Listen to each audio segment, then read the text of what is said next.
Donc Pablo Aiquel, je suis le vice-président de la Fédération européenne des journalistes, également journaliste à la Gazette des communes.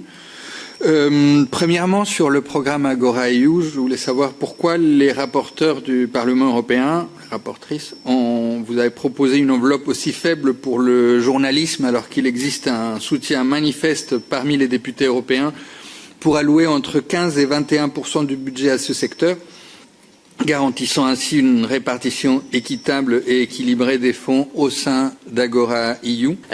Tout d'abord, j'aimerais saluer les initiatives syndicales et évidemment tout ce qui existe aujourd'hui en France, mais aussi dans toute l'Europe, concernant des rédactions qui, je crois, luttent à la fois pour la qualité et la dignité de leur travail, mais aussi pour la qualité du journalisme qui arrive aux citoyennes et aux citoyens dans toute l'Europe.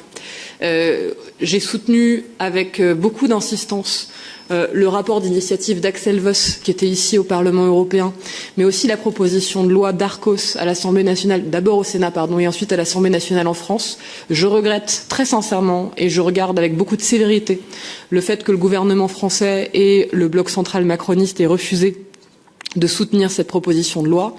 Ce que je crois, c'est qu'il faut un cadre et des limites qui soient fixées, je reprends les termes que j'ai utilisés tout à l'heure, pour l'intelligence artificielle, mais surtout au-delà de ça, pour les méthodes de propriétaires de médias ou de directeurs de rédaction qui estiment que aujourd'hui cette nouvelle technologie peut être un moyen de couper les coûts, parce que c'est en tout cas moi comme ça que je le vois très directement.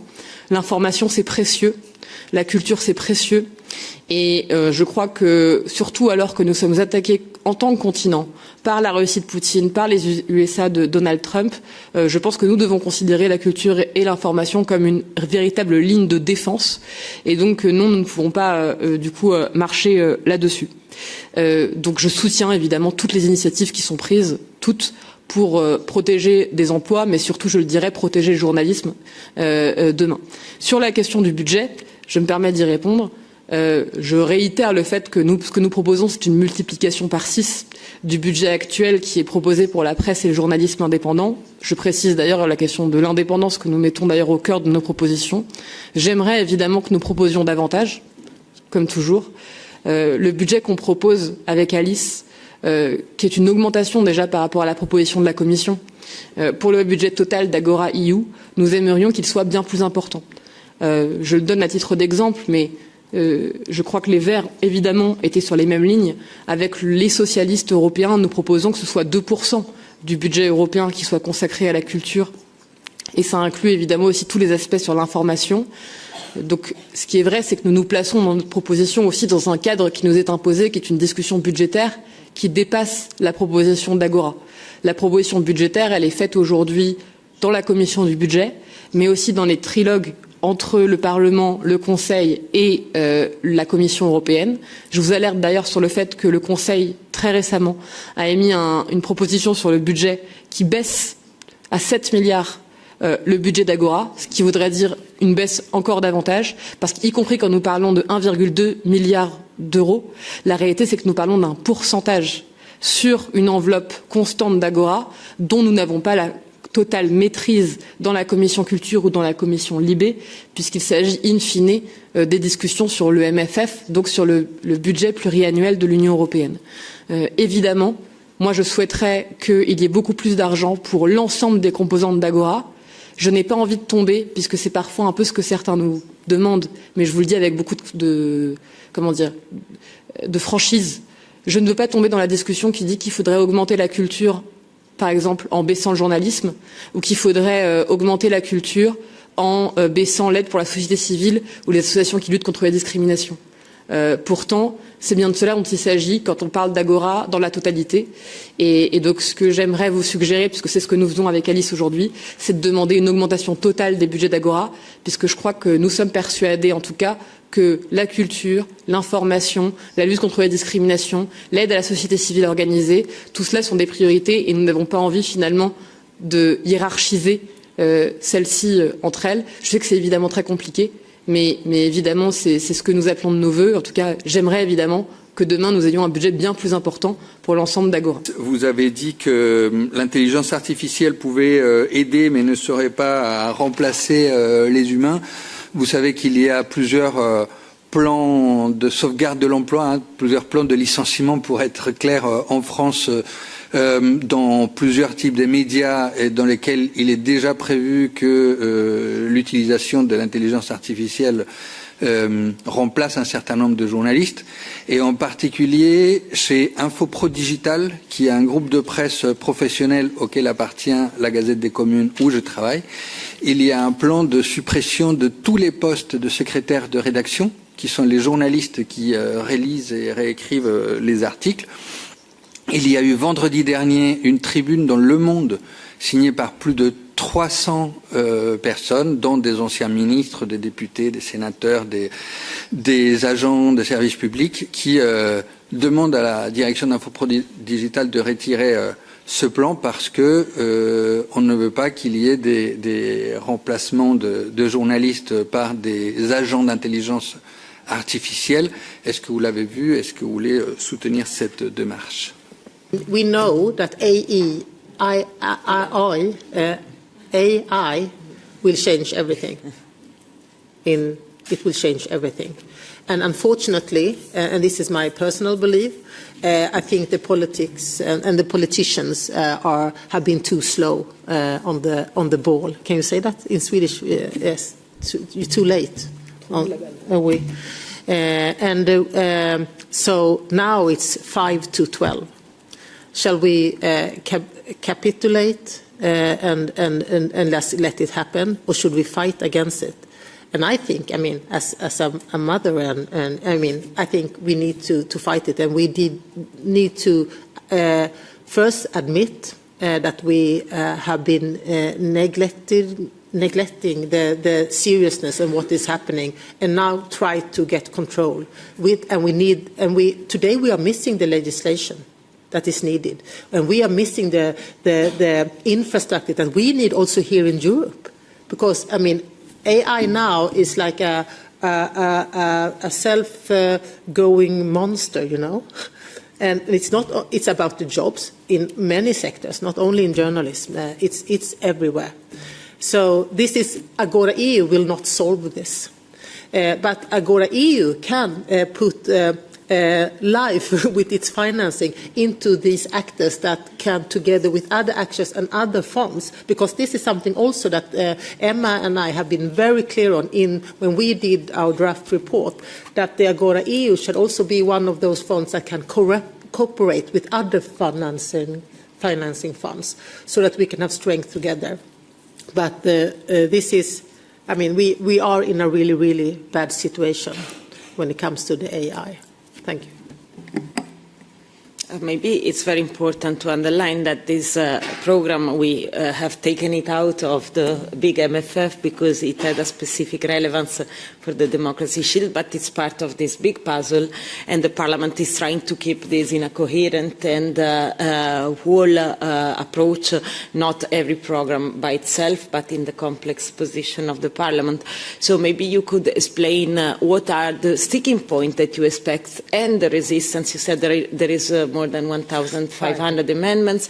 You mentioned also the Council position and the possible cuts. Maybe you can mention to the journalists what are the sticking points that you expect, the toughest, let's say, points in the negotiations, so that they can also help you defending your position when it comes to defending the funds for media, culture, and so on, with the governments, but also with the other political parties. I never ask journalists for help. I think they could scrutinize me and our work. That's your task. But I think also when you scrutinize, I think we should really challenge the member states.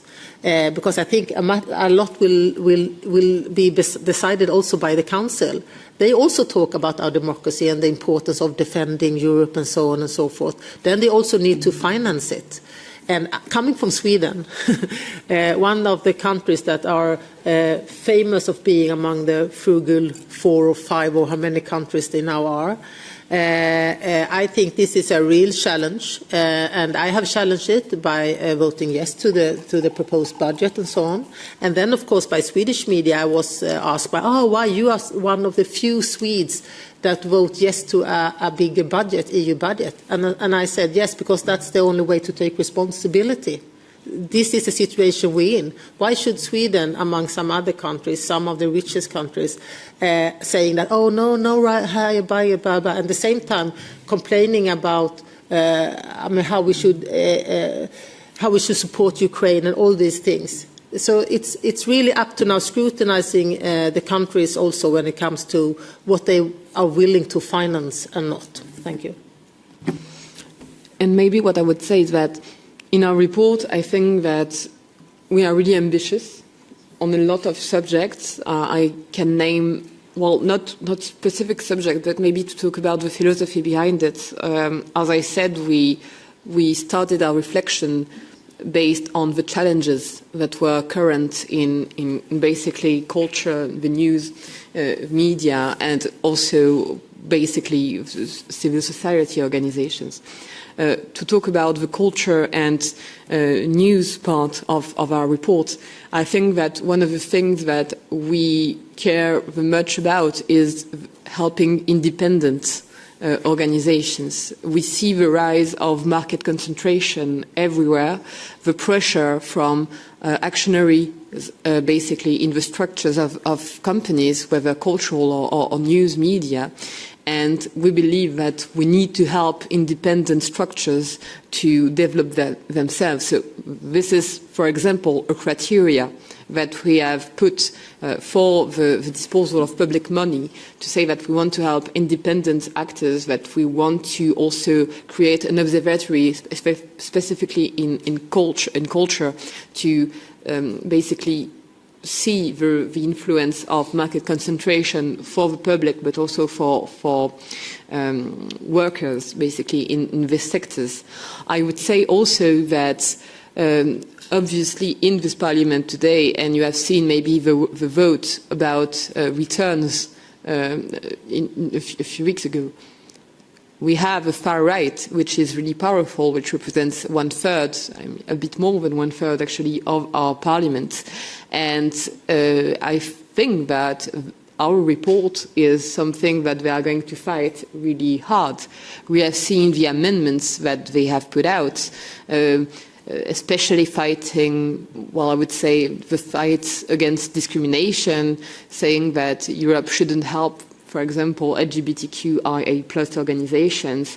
They think also that we shouldn't welcome in Europe or help welcome in Europe foreign journalism who are fighting in their countries against oppression, or welcome artists who also are facing pressures in their countries.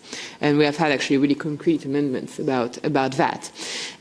So today I would say that the big thing for us is really first, obviously, a fight against the far right about values, but also on a more structural level, we are going to see whether the right of the parliament, which is, as you know, the strongest party in the parliament, will they follow what is our intuition and our will?